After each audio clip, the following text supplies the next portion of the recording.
जी भाई, देखा आप लोगों ने ब्रेक में? जी, देखा आप लोगों ने क्वेश्चन ब्रेक के अंदर?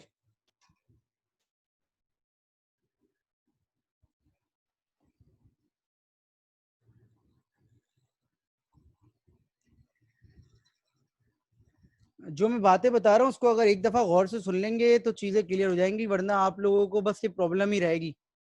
मैं जो चीज बार बार कह रहा होता हूँ उसके पीछे एक लॉजिक होती है। मुझे पता होता है कि ये चीज आगे जाके मसला करेगी, तो मैंने आपसे रिपीट की है कि हर प्रॉब्लम का ह्यूरिस्टिक चेंज होता है, प्रॉब्लम टू प्रॉब्लम चेंज होता है।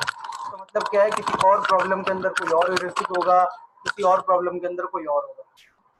क्योंकि आप एस्टिमेटेड बता रहे हैं तो ये एक्चुअल आंसर से डिफरेंट होगा।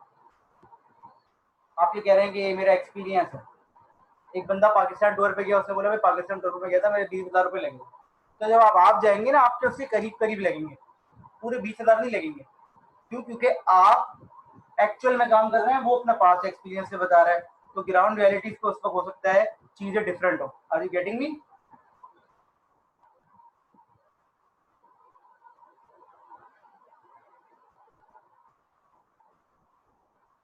एक एग्जाम्पल और करवा रहा हूं मैं आपको बोर्ड पे। वो एग्जाम्पल देख लीजिएगा आप, तो चीजें आपको क्लियर हो जाएंगी कि क्या है और क्या मामला है। आपको एक एग्जाम्पल और बोर्ड पे करवा रहा हूँ, तब तक मैं उसका स्टेटस पेज बनाता हूँ ताकि आपको डायग्राम समझ में आ जाए।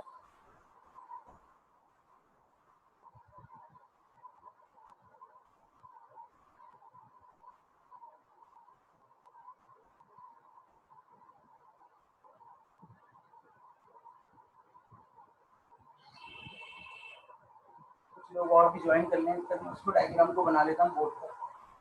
मुझे 1 मिनट देते हैं, डायग्राम बन जाएगी तो फिर मैं आपसे सवाल ले लूँगा। अभी क्लियर ना भी हो तो 2 मिनट रुक जाएगा, जरा डायग्राम बना लेंगे।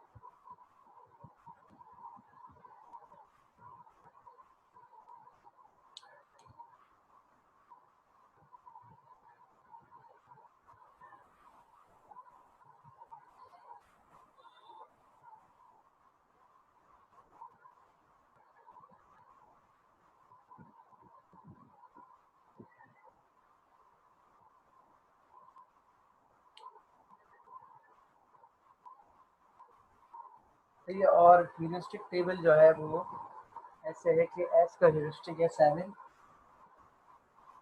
ए का ह्यूरिस्टिक है 6, बी का 2, सी का 1 और जी का 0।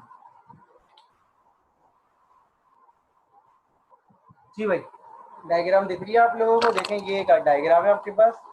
इस डायग्राम में आपको एस से जी जाना है और ए स्टार के जरिए जाना है। तो ये क्लियर है ये बात?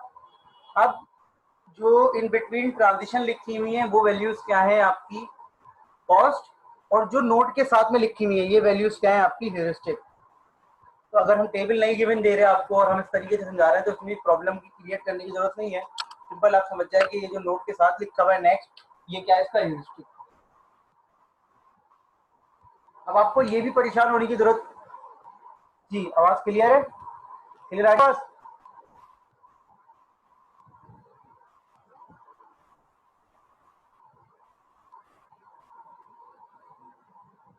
क्लियर आ रही है आवाज? मैं रिपीट कर रहा हूँ। देखें, आपको प्रॉब्लम गिवन है वैसी ही, सिर्फ टेबल गिवन नहीं है। टेबल में जो ह्यूरिस्टिक वैल्यूज होती थी वो नोट के साथ लिखी हुई है। इसका मतलब है एस का ह्यूरिस्टिक 7 है, बी का ह्यूरिस्टिक 2 है, सी का ह्यूरिस्टिक 1 है, ए का ह्यूरिस्टिक 6 है और जी का ह्यूरिस्टिक क्या है? 0 है। सही? क्लियर? अगेन टेबल में गिवन हो सकता है, आप कैसे पहचानेंगे कि गोल स्टेट क्या है? गोल स्टेट सर जिसके पास 0 लिखा हो, सही है। अच्छा जी आगे बढ़ते हैं।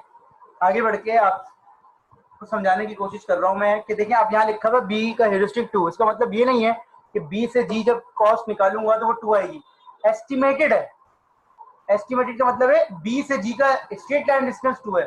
जैसे मैंने आपको पिछली सेशन में एग्जांपल दी थी कि दो घर बहुत करीब है लेकिन डायरेक्ट रास्ता नहीं, घूम के जाना है गली से, तो हो सकता है बी और जी बहुत करीब करीब बने हुए हो, लेकिन जब एक्चुअल में आप जाओ तो ज्यादा डिस्टेंस लगे। Is it clear?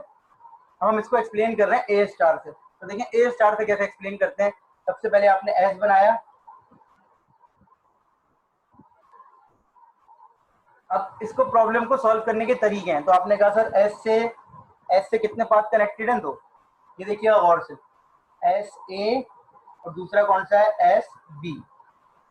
एक एस से रास्ता जा रहा है ए पर और एक से एस से रास्ता जा रहा है बी पर। Is it clear? एक एस से रास्ता जा रहा है ए पर और एक रास्ता जा रहा है बी पर। आपने क्या किया, इसकी एफ वैल्यू निकाल ली। एस से ए जाने की कॉस्ट कितनी है? एस से ए जाने की कॉस्ट कितनी है? एस से ए जाने की कॉस्ट कितनी है? 1। मैंने लिखा देखें F is equal to 1 plus A का ह्यूरिस्टिक कितना है? 6। तो 1 प्लस 6 इज इक्वल टू 7 आ गया। क्लियर हो गई ये बात? इसी तरीके से एस से बी जाने की कॉस्ट कितनी है? 4 और बी का ह्यूरिस्टिक कितना है? 2, तो ये आ गया 6। Is it clear? एक 4 आ गया, एक 7 आ गया और एक 6 आ गया, सही है। अब देखिए मैंने सबसे पहले किससे ओपन किया है? एस को ओपन किया है, तो मैं एस के ऊपर एक नंबर लिख रहा हूं कि सबसे पहले मैंने इसे ओपन किया है। ये मुझे बताएगा मेरा सीक्वेंस, क्या बताएगा कि किस सीक्वेंस में मैं नोड को ओपन कर रहा हूं। अब 6 और 7 में से सबसे छोटा कौन है? तो मुझे बी को चूज करना चाहिए, ऐसे ही ना, मुझे बी को चूज करना चाहिए। तो देखिए मैं बी को चूज कर रहा हूं, मैं इसके बराबर में लिख रहा हूं 2 कि मैंने सेकंड नंबर पे किस नोड को ओपन किया है? बी वाली नोड को ओपन किया है। Is it clear? Second number पे किस नोड को ओपन, जिस नोड को ओपन करोगे उसको नंबर असाइन कर दो। तो देखिए अब बी से कितने ऑप्शन है? एक ही ऑप्शन है, वो ऑप्शन क्या है? कहां जा रहा है? सी पर। तो देखिए मैंने बी से क्या बनाया? S B C, S B C. अब मुझे बताइए एस से बी जाने की कॉस्ट कितनी थी? 4 और बी से सी जाने की कॉस्ट कितनी थी? 2। ये टोटल कॉस्ट कितनी हो गई? सब लोग एक ही दफा सुनेंगे प्लीज, ये टोटल कॉस्ट कितनी हो गई? 6 4 प्लस 2। देखिए मैं ऐसे लिख रहा हूं 6 और सी का ह्यूरिस्टिक कितना है?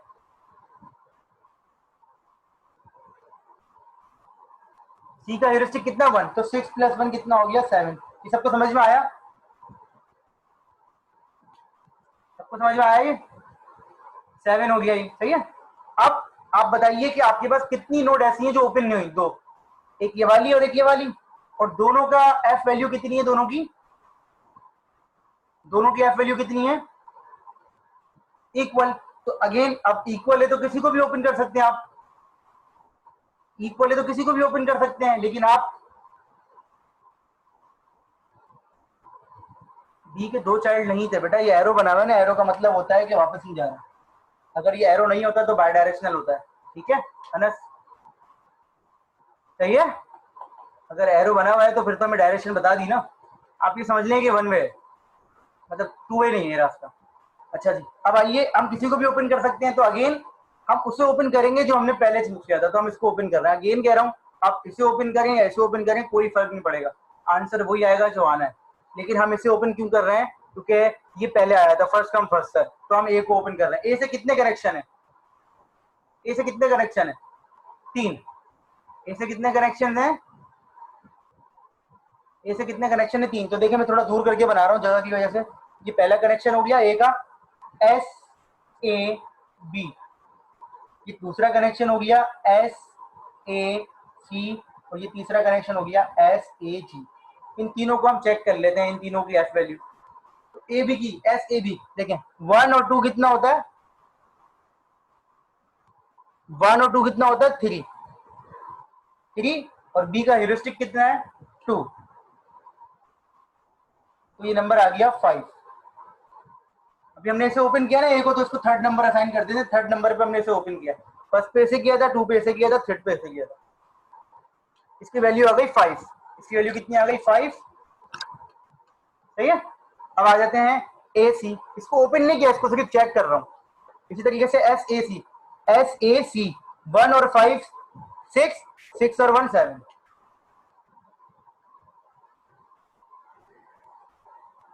इसी तरीके से एस ए जी, 1 और 12 13, 13 और 0 13। अब गौर से सुनिएगा, आपको जी मिल गया, जी मिल गया आपको, लेकिन जी मिल तो गया, लेकिन ये सिस्टम में अगेन चेक करेगा कि जी से छोटे कोई नंबर मौजूद है या नहीं मौजूद। Are you getting me? ये सिस्टम में चेक करेगा कि 13 से छोटे कोई नंबर सिस्टम में मौजूद है या तो नहीं, तो इसको पता चलेगा 13 से छोटे बहुत सारे नंबर मौजूद हैं, सही है। ये भी सिर्फ आंसर फौरन नहीं दे देता, ये आंसर देने के बाद ये चेक करता है क्या इससे छोटी कोई वैल्यू मौजूद है, just like uniform cost search. ठीक है, पॉइंट समझ में आ रहा है? ये इसको मिल गया आंसर एस ए जी। इसने कहा भाई ये एक मेरा आंसर है, इस नोट को तो मैं फर्दर ओपन नहीं करूंगा, लेकिन क्या 13 से छोटे कोई नंबर मौजूद है, तो उसको पता चलेगा 13 से छोटा 6 भी है, 7 भी है, 7 भी है, 5 भी है। सबसे छोटा कौन सा है? सबसे छोटा कौन सा है? सबसे छोटा कौन सा है? 5, बिल्कुल सही। ठीक है, तो अब ये 5 को ओपन करेगा, तो कौन से नंबर पे ओपन कर रहा है? 5 को 4th नंबर पे, 3rd के बाद, तो यहाँ मैं 4 लिख रहा हूँ, तब मैं इसे ओपन कर रहा हूँ। अब एस ए बी, बी से कितने लोग कनेक्ट है? तो ये देखें S A B C, S A B C. अब दोबारा पे देखें, एस से ए गया 1, ए से बी गया 2, 1 2 3, और बी से सी गया, बी और सी कितना हो गया 5।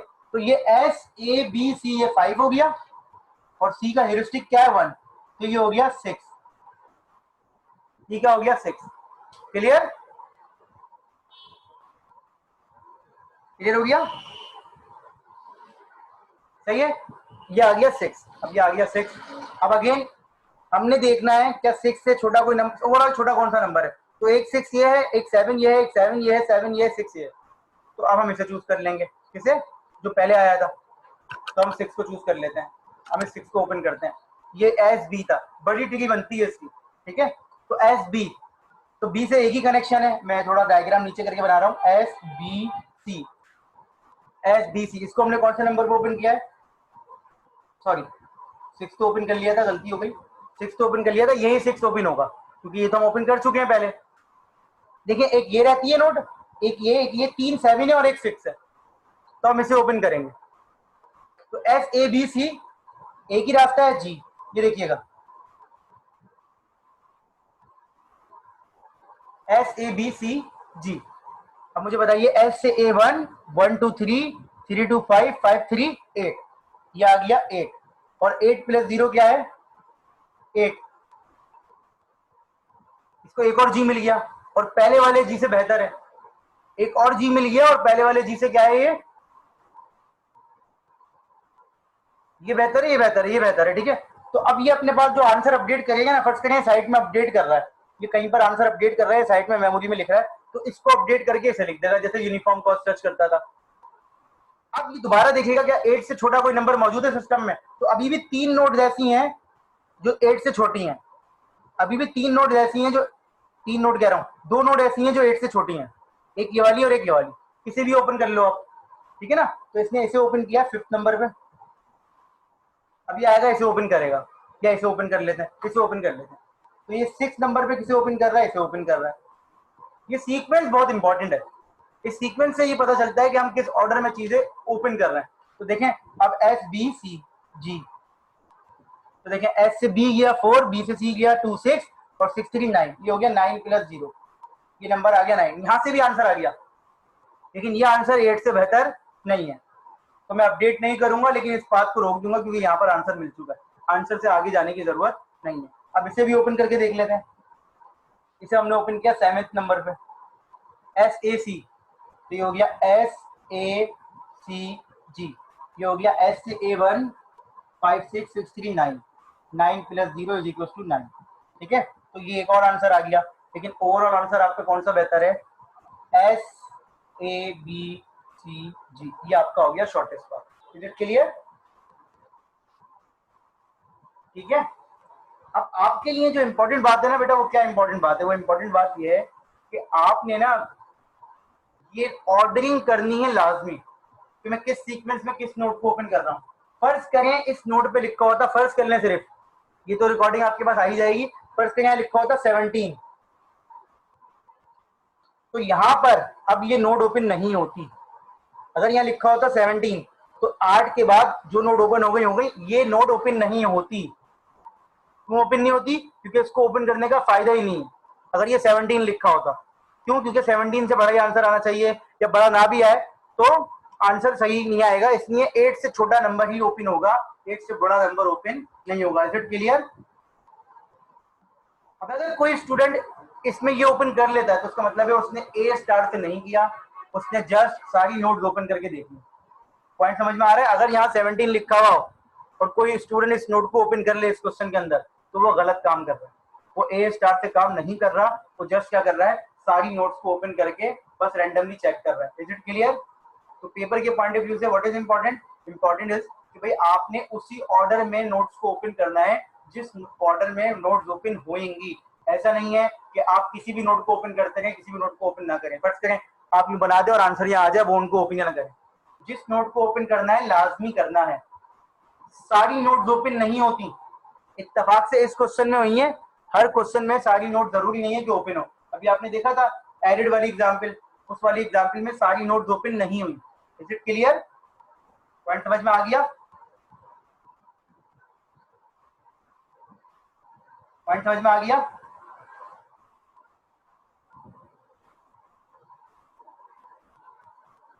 ये दो एग्जाम्पल करवा दिए मैंने ए स्टार की, बाकी आप जितनी एग्जाम्पल ढूंढना चाहें इंटरनेट पे से या किसी भी ट्री पे आप लगाना चाहें ए स्टार, तो आप लगा सकते हैं। आपके पास इंपॉर्टेंट चीज क्या है? आपके पास ह्यूरिस्टिक गिवन होना चाहिए। अगर ह्यूरिस्टिक गिवन नहीं है तो रन टाइम पे आप निकाल सकते हैं। लाइक 8 टाइप बदल में आप निकाल रहे थे, 8 टाइप बदल प्रॉब्लम में ह्यूरिस्टिक आप रन टाइम पे निकाल रहे थे, इसी तरीके से आप रन टाइम पे निकाल सकते हैं। आप रन टाइम पे निकालें, उससे एल्गोरिथम की कॉम्प्लेक्सिटी का ताल्लुक नहीं है, वो आपकी प्रॉब्लम है, वो प्रॉब्लम का मसला है कि प्रॉब्लम कैलकुलेशन मांग रही है तो देना पड़ेगा। एल्गोरिथम का कोई ताल्लुक नहीं है, एल्गोरिथम तो कहता है मुझे तो ह्यूरिस्टिक चाहिए, कहीं से भी ले आओ। क्लियर? सबको समझ में आ गई ये बात?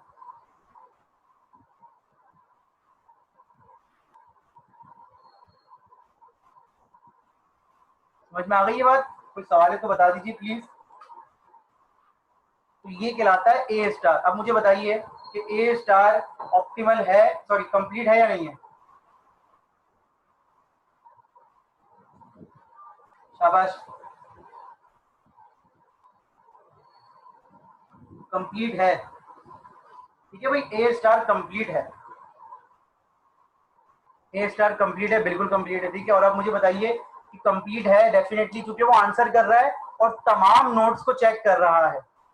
और अब मुझे ये भी बताइए क्या ए स्टार ऑप्टिमल है या नहीं है? ए स्टार ऑप्टिमल है या नहीं है? ऑप्टिमल है। ऑप्टिमल भी इसलिए है कि इसने हमें क्या आंसर किया है। अगर हम वाली बात करें, कौन सी वाली, एरिड वाली, तो उसमें भी हमें कौन सा आंसर ला के दिया उसने? 418 वाला। सही है। तो ए स्टार इज ऑल अबाउट कि सबसे अच्छा एल्गोरिथम है, ऑप्टिमल भी है और कंप्लीट भी है।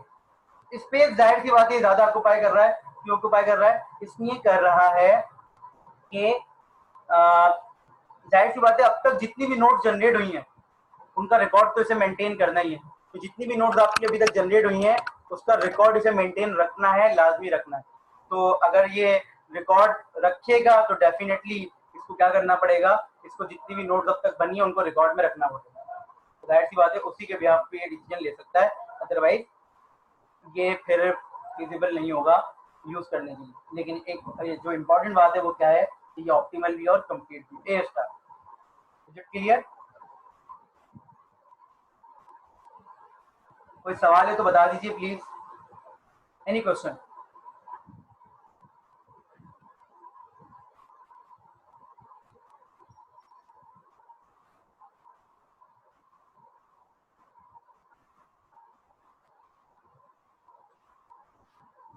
जी, एनी क्वेश्चन?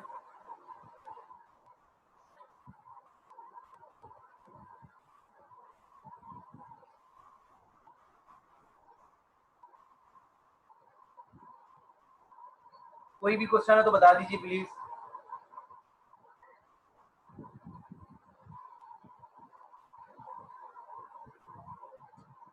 जी कोई क्वेश्चन है किसी का, कोई भी क्वेश्चन?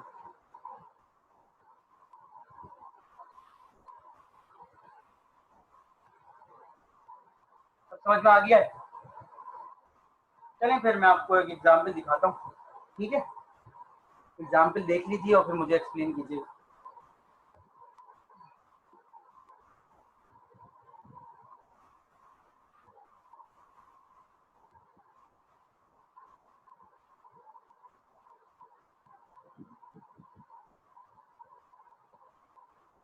कोई भी क्वेश्चन है तो मुझे बता दीजिए, अदरवाइज मैं आपको एक एग्जाम्पल एक्सप्लेन कर रहा हूँ। बस इस प्रॉब्लम में ये याद रखिएगा कि अगर आपको ह्यूरिस्टिक टेबल गिवन है तो बहुत अच्छी बात है, अगर ह्यूरिस्टिक टेबल गिवन नहीं है तो क्या करना पड़ेगा, ये जो साथ में वैल्यूज लिखी हुई है नोट के साथ, ये इसके ह्यूरिस्टिक होते हैं। आपको ये अगर ह्यूरिस्टिक गिवन है तो आपकी ये प्रॉब्लम नहीं होनी चाहिए बेटा कि सर ये ह्यूरिस्टिक आया कहाँ से, अगर ह्यूरिस्टिक गिवन है।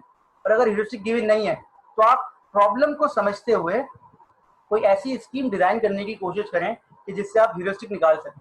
जैसे अभी मैं आपको दोबारा से एक एग्जांपल देता हूँ। जी सालिया क्वेश्चन है, पूछिए, पूछ लीजिए बेटा।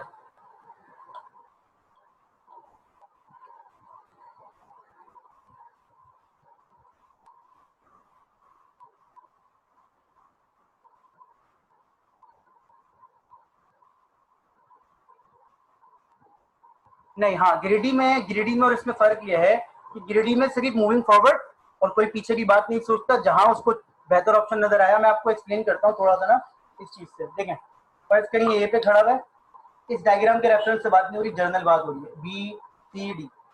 उसको पता चला भाई बी बेहतर है, बस इसको बोल लिया। अब वो बी पे आया, बी से उसको ऑप्शन मिला ई एफ जी और एच, ठीक है? उसको पता चला एच बेहतर है। जैसे उसको पता चला एच बेहतर है, ह्यूरिस्टिक मैप में इसको भूल गया, इसको भूल गया, इसको भूल गया, आगे जाके पता चला एच तो रास्ता ही नहीं, यहीं खत्म हो गया कुछ। मतलब उसके लिए ये इंपॉर्टेंट ही नहीं है कि आंसर आए या नहीं आए, क्योंकि वो मेमोरी को रख ही नहीं रहा अपने पास। जब मेमोरी को स्टोर ही नहीं कर रहा तो वो पीछे जाके चेक कहां से करेगा। लेकिन ए स्टार क्या कर रहा है, ए स्टार भी इसी तरीके से काम कर रहा है। जाहिर सी बात है एफ वैल्यू है, बी सी डी, कोई कैलकुलेशन की, उसको पता चला बी बेहतर है। उसने बी बेहतर होने के बाद इन लोगों को याद रखा कहीं पर, हमें पता है कहाँ याद रखा था, प्योरिटी क्यू के अंदर।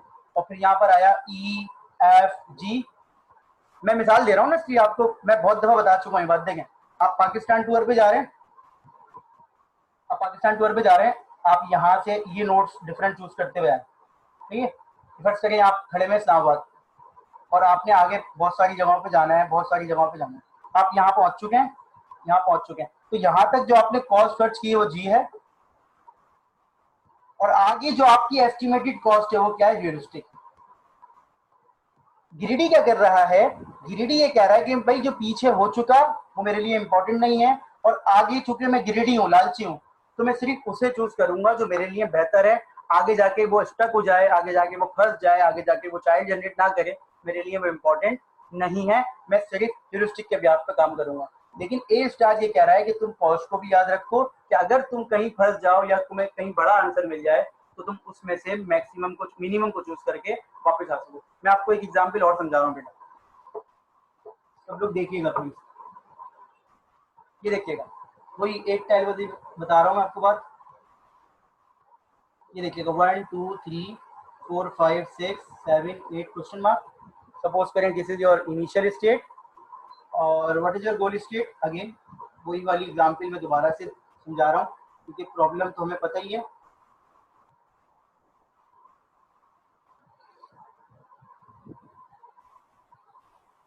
And this is question mark and this is your goal state, goal and this is initial. अब अगर मैं आपसे कहूं कि इस प्रॉब्लम को आप सॉल्व करके मुझे बताएं ए स्टार से, तो सबसे पहले तो हमें पता है कि इसके चाइल्ड जनरेट करने पड़ेंगे। हम इसके 4 चाइल्ड जनरेट कर देते हैं, ठीक है, फटाफट कर देते हैं। 4 चाइल्ड का मतलब क्या है कि ये क्वेश्चन मार्क कहाँ का मूव हो सकता है। तो हमने 1 क्वेश्चन मार्क 3 4 2 5 6 7 8।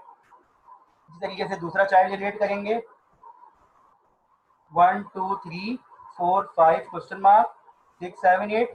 तीसरा चाइल्ड जनरेट करेंगे 1 2 3 4 5 6 7 8 एंड क्वेश्चन मार्क एंड चौथा चार्ट जनरेट करेंगे जिसमें हमारे पास ऊपर आ जाएगा 1 2 3 4 7 5 6 क्वेश्चन मार्क 8।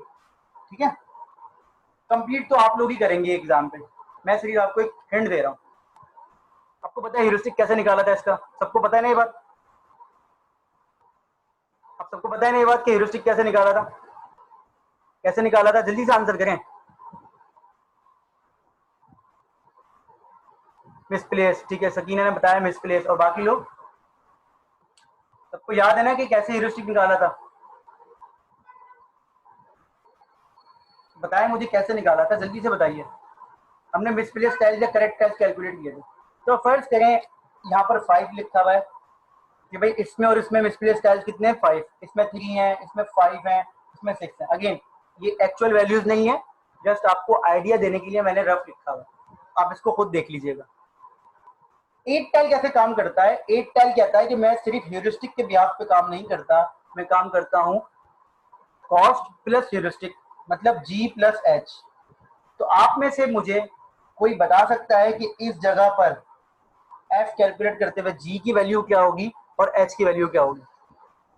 30 सेकंड है आपके पास। G की वैल्यू क्या होगी और H की वैल्यू क्या होगी इस जगह पे? कोई बता सकता है? शाबाश, आप सब बता सकते हैं आंसर।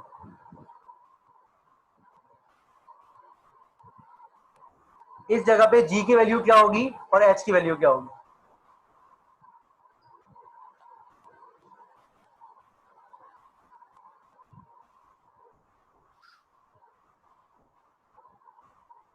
कॉस बाय डिफॉल्ट 1 और H इज इक्वल टू 5। ठीक है, आपने यहाँ से यहाँ तक, क्या नाम है आपका? सानिया। सानिया ने सही आंसर नहीं दिया, बुशरा ने सही आंसर दिया है। आपने यहाँ से यहाँ तक कितने स्टेप परफॉर्म किए सानिया? यहाँ से यहाँ तक कितने स्टेप परफॉर्म किए? एक। तो G की वैल्यू 1 हो गई। जब स्टेप कॉस्ट गिवन नहीं होती तो हर स्टेप को हम लोग क्या कंसीडर करते हैं? पिछली क्लास में डिटेल में बताई थी ये बात कि जब स्टेप कॉस्ट गिवन नहीं होती तो हर स्टेप की कॉस्ट क्या होती है? हर स्टेप की कॉस्ट क्या होती है? 1 होती है। बिल्कुल। बाकी लोग कहाँ हैं? क्लास में मौजूद नहीं है क्या? बिल्कुल, ठीक है। तो अब H की वैल्यू कैसे निकलेगी? मिसप्लेस्ड है। तो इन तमाम के लिए G की वैल्यू कितनी होगी? 1 1 1। लेकिन सबकी ह्यूरिस्टिक की वैल्यू क्या हो जाएगी? अलग हो जाएगी। Is it clear to all of you? It is clear to all of you? सही है ना? अब मैं अगर इसका ह्यूरिस्टिक पूछूं तो किसी स्टूडेंट ने मुझे आंसर किया 5। Let me check. 1 अपनी जगह पर है, 3 अपनी जगह पर है, 4 अपनी जगह पर है, बाकी कोई अपनी जगह पर नहीं है। तो 5 लोग अपनी जगह पर नहीं है, 3 है। तो इसका F वैल्यू आ गई 6। इसी तरीके से अगर मैं इस टाइल का या इस बोर्ड का ह्यूरिस्टिक आपसे पूछूं तो इसमें देखें 1 2 3 अपनी जगह पर है, 4 5 अपनी जगह पर है। इसमें 5 लोग अपनी जगह पर हैं, 3 लोग अपनी जगह पर नहीं है। तो इसमें मिसप्लेस टाइल कितने? 3। तो इसका आंसर आ गया 4। इसमें अगर हम बात करें तो 1 2 3 अपनी जगह पर है और बाकी 5 लोग अपनी जगह पर नहीं है। तो इसका ह्यूरिस्टिक आ गया 5। तो टोटल नंबर आ गया 6। इसमें अगर हम देखें तो 1 2 3 अपनी जगह पर है, 4 अपनी जगह पर है और 4 लोग अपनी जगह पे नहीं है। तो इसका ह्यूरिस्टिक आ गया 4। टोटल नंबर आ गया 5। तो देख रहे हैं कॉस्ट, इसकी F वैल्यू 6 आ गई है, इसकी F वैल्यू 4 आ गई है, इसकी F वैल्यू 6 आ गई है, इसकी F वैल्यू क्या आ गई है? 5। तो as far as A star is concern, A star किस वैल्यू को चूज करेगा? 6 को, 4 को, 6 को, 5 को? किसको चूज करेगा? 6 4 6 5 4 को चूज करेगा। वंडरफुल, ठीक है। तो इसका मतलब है फर्दर ये इसको एक्सपेंड करेगा। लेकिन अब अगर जब ये इसको एक्सपेंड करेगा तो एक स्टेप ये हो गया और एक स्टेप क्या हो गया? ये हो गया। तो अब जो G की वैल्यू होगी, यहाँ पर जितने भी चाइल्ड जनरेट होंगे, यहाँ पर 4 को एक्सपेंड करेगा। जुबैर बिल्कुल सही है। तो G की वैल्यू को जब ये यहाँ पर जितने भी चाइल्ड ओपन होंगे, G की वैल्यू क्या हो जाएगी? 2 हो जाएगी। क्लियर? समझ में आ गई ये बात? तो मतलब आप लोगों की समझ में आ रही है ये बात, ठीक है। तो अब जैसे जैसे स्टेप पढ़ते रहेंगे G की वैल्यू क्या होती रहेगी? ऐड होती रहेगी। तो जितने स्टेप आपने परफॉर्म किए होंगे G की वैल्यू उस हिसाब से एडजस्ट हो जाएगी। इस प्रॉब्लम को मैं कंप्लीट सॉल्व नहीं कर सकता A स्टार, क्योंकि इसका आंसर हो सकता है 10वें 12वें 15वें लेवल पर कहीं पड़ा हो। तो ये टॉय प्रॉब्लम है, टॉय प्रॉब्लम है। इस टॉय प्रॉब्लम से सिर्फ मैं आपको आइडिया दे रहा था बस। जो आपको मैपिंग प्रॉब्लम करवाई थी वो 2 प्रॉब्लम समझाती हैं आपको, जो आपकी स्क्रीन पे मौजूद थी, कि उन प्रॉब्लम से आपको आइडिया हो जाएगा कि उससे आंसर आ जाता है। इस प्रॉब्लम से आपको अंदाजा हो जाएगा कि ह्यूरिस्टिक कैसे निकालते हैं। Is it clear to all of you? सही है, क्लियर हो गई बात? कोई क्वेश्चन है तो मुझसे पूछ लीजिए, मैं आप लोगों को क्विज दूंगा थोड़ी देर में।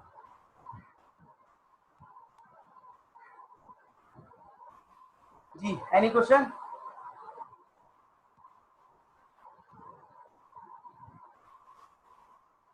एनीथिंग इसमें से या गिरिडी में से कुछ पूछना है तो पूछ लीजिए, कोई भी चीज पूछनी हो, बस कंपैरिजन करें कि एफ वैल्यू जो होती है वो 3 एल्गोरिथम डिसाइड होते हैं। एक एफ वैल्यू में एल्गोरिथम डिसाइड होता है आपका यूनिफॉर्म कॉस्ट सर्च, तो एफ के अंदर आप यूज करते हैं ओनली जी। दूसरा एल्गोरिथम है आपके पास गिरिडी, गिरिडी के अंदर आप यूज करते हैं ओनली ह्यूरिस्टिक। लेकिन ए स्टार सबसे बेहतर है, तो सबसे बेहतर होने की वजह से it's combined the benefit of uniform cost search and A star. सही है, क्विज में ह्यूरिस्टिक की वैल्यू गिवन होगी, ये इंपॉर्टेंट सवाल नहीं है बुशरा, कोई ऐसा होगा जो आपको आता होगा। जी मैं जुबैर देख लूंगा, टाइम देख लूंगा, मैं देखता हूँ कि क्या हिसाब से देना टाइम। ठीक है जी, और कोई क्वेश्चन है? अगर क्विज में ह्यूरिस्टिक की वैल्यू गिवन होगी तो डेफिनेटली मैपिंग प्रॉब्लम होगी, अगर ह्यूरिस्टिक की वैल्यू गिवन नहीं होगी तो वो एक टाइल पजल हो सकता है जिसमें आप रन टाइम पे निकालते हैं। सही है बेटा, ठीक है। कोई क्वेश्चन है तो पूछ लीजिए प्लीज।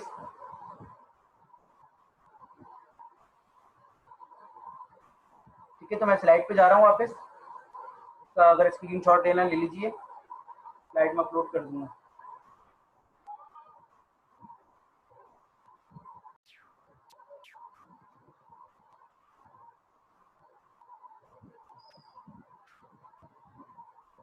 ये देखिएगा,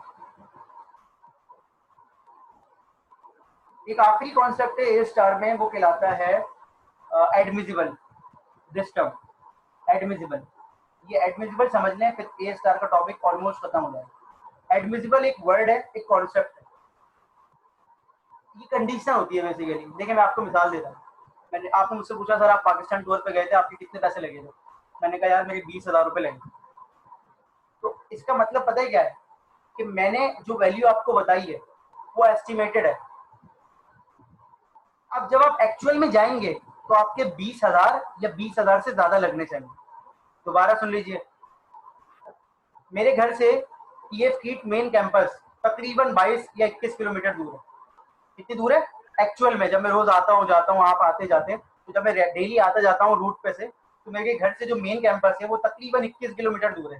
सपोज कर लेते हैं 21 किलोमीटर, ठीक है, 21 किलोमीटर। अब मैं अगर ह्यूरिस्टिक डिजाइन करूंगा तो ह्यूरिस्टिक मैं आपको बताऊंगा 18 किलोमीटर, क्योंकि वो स्ट्रेट लाइन डिस्टेंस है, या 17 बता सकता हूँ, या 19 बता सकता हूँ, लेकिन मैं 21 या 21 से कम ही बताऊंगा, क्योंकि स्ट्रेट लाइन डिस्टेंस हमेशा कम ही होता है, उससे ज्यादा हो नहीं सकता एक्चुअल। ये पॉइंट समझ में आ रहा है सबके? एक्चुअल डिस्टेंस कितना है 21 किलोमीटर, लेकिन एस्टिमेटेड डिस्टेंस कितना है 17 या 18 किलोमीटर। ये पॉइंट सबकी समझ में आ रहा है? जी दोबारा सुन लीजिए, बाकी लोग क्लास में मौजूद नहीं है क्या? बाकी लोग क्लास में मौजूद नहीं है क्या? सर समझ नहीं आया, तो जब तो मैं पूछ रहा हूँ आपसे। देखें, जो ह्यूरिस्टिक होता है एक्चुअल आंसर उससे ज्यादा ही आता है।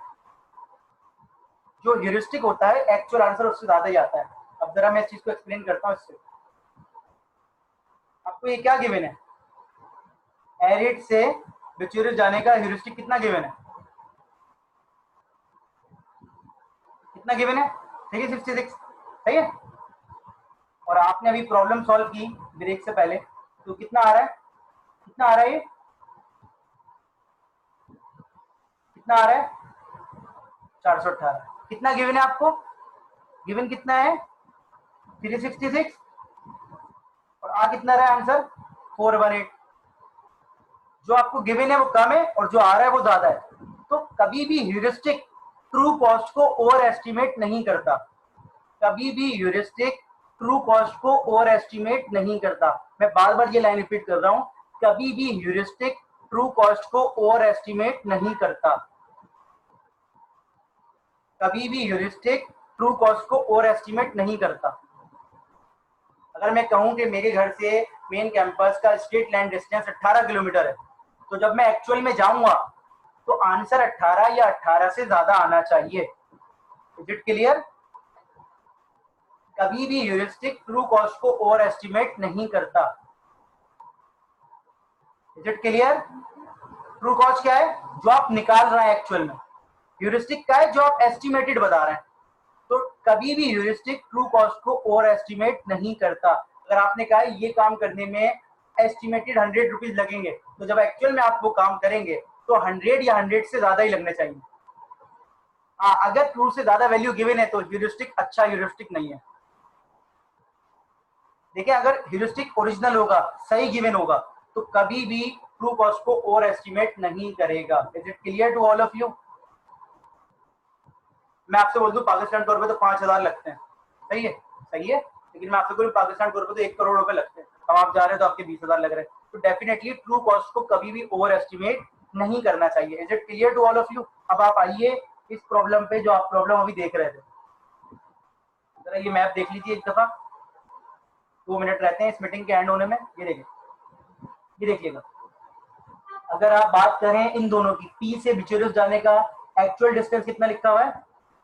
101 एक्चुअल, और ह्यूरिस्टिक कितना गिवन है? 98। एक्चुअल कितना है? 101। ह्यूरिस्टिक कितना है? 98। तो देखिए ह्यूरिस्टिक कम ही है, ये 98 है, ट्रू कॉस्ट कितनी है? 101। Is it clear? इसी तरीके से अगर आप बात करें यहाँ पर ये जी से बी जाने की कॉस्ट, तो जी से बी जाने की कॉस्ट कितनी लिख के? 77 ह्यूरिस्टिक, और एक्चुअल में कितना है? 90। तो कभी भी ह्यूरिस्टिक ट्रू कॉस्ट को ओवर एस्टिमेट नहीं करता। कभी भी ह्यूरिस्टिक ट्रू कॉस्ट को ओवर एस्टिमेट नहीं करता। अगर कर रहा है तो आपका ह्यूरिस्टिक एडमिसिबल नहीं है। क्या नहीं है? क्या नहीं है? एडमिसिबल नहीं है। अगर ट्रू कॉस्ट को ओवर एस्टिमेट कर रहा है तो एडमिसिबल नहीं है, नहीं कर रहा तो admissible. Is it clear to all of you? सही है। तो मतलब 1 मिनट रहता है मीटिंग में, तो अब ये मीटिंग एंड होती है तो फिर 5 मिनट बाद आप दोबारा ज्वाइन कर लीजिए, फिर मैं आपको बताता हूँ कि आपने क्विज में क्या करना है। ठीक है? कोई क्वेश्चन हो तो उसी वक्त पूछ भी लीजिएगा आप फर्दर, अदरवाइज ए स्टार में जितनी भी बातें थी तो मैंने आपको एक्सप्लेन कर दी। ठीक है? फिर भी कोई क्वेश्चन हो तो आप मुझसे पूछ लीजिए। ठीक है, चलें 5 मिनट बाद दोबारा ज्वाइन कर लीजिए।